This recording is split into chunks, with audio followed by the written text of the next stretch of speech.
Jubilee hills elections కాంగ్రెస్కి నష్టం చేస్తుందా లేదా బీజేపీ బీఆర్ఎస్కి లాభం చేస్తుందా అన్న విషయం చాలా పెద్ద కాంట్రవర్సీ అవుతుంది.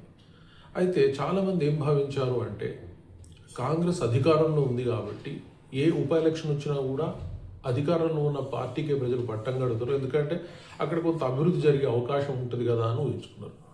కానీ సడన్గా ముఖ్యమంత్రి ప్రకటన ఎలా వచ్చింది అంటే ఒకరోజేమో కాంగ్రెస్ ముస్లిమే కాంగ్రెస్ అని మాట్లాడారు. సో దాంతో హిందువుల్లో చాలా పెద్ద వ్యతిరేకత వచ్చింది, కాంట్రవర్సీ అయిపోయింది. అది నేషనల్ మీడియాలో కూడా కాంట్రవర్షియల్ మ్యాటర్ అయిపోయింది. మళ్ళీ ఆయన సంజాయిషి ఇచ్చుకునే స్థాయికి వచ్చింది. తర్వాత మరొక రోజు మాట్లాడుతూ కాంగ్రెస్ లేకపోతే ముస్లింలు లేరు అన్న విధంగా మాట్లాడారు. దాంతో మళ్ళొక కాంట్రవర్సీ వచ్చింది. ముందేమో హిందువులు నిరసన తెలిపారు, ఇప్పుడేమో ముస్లిమ్స్ నిరసన తెలుపుతూ ఉన్నారు. ముస్లిమ్స్ లేకపోతే కాంగ్రెస్ లేదు తప్పితే కాంగ్రెస్ లేకపోతే ముస్లిమ్స్ లేరని ఆయన ఎట్లా మాట్లాడతాడు, సో మేము ఎలక్షన్లో చూపిస్తామని చెప్పేసి వాళ్ళు చెప్తా ఉన్నారు.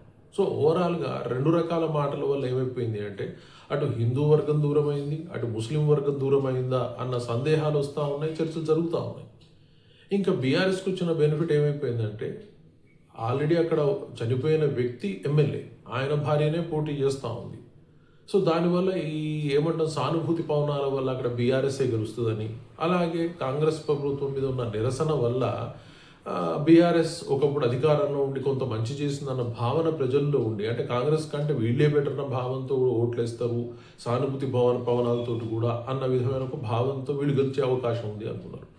బీజేపీకి అవకాశం అనేది ఎవరు చెప్పట్లేదు, బీజేపీ ఖచ్చితంగా గెలవదనే చెప్తా ఉన్నారు. సో రెండు అవకాశాలు, ఒకటి బీజేపీ బీఆర్ఎస్కి కాంగ్రెస్కి ఉండేది.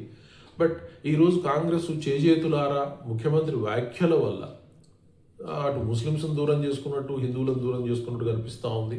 మరి ఎలక్షన్ రిజల్ట్స్ ఎలా ఉంటాయో వేచి చూడాల్సిన అవసరం ఉంది.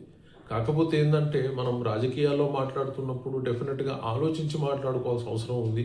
ఎందుకంటే ఏ మాట ఎటువైపు పోతుందో అర్థం కాదు, ఏ మాట ఎలాంటి రిజల్ట్ని తెస్తుందో అర్థం కాదు. కాబట్టి డెఫినెట్గా ఈరోజు జూబ్లీ హిల్స్ ఎలక్షన్స్ రిజల్ట్ వచ్చాక ఈ మాటల ప్రభావం ఏ విధంగా ఉంటుందో చూడాల్సిన అవసరం ఉంది. Wait and see. Thank you very much.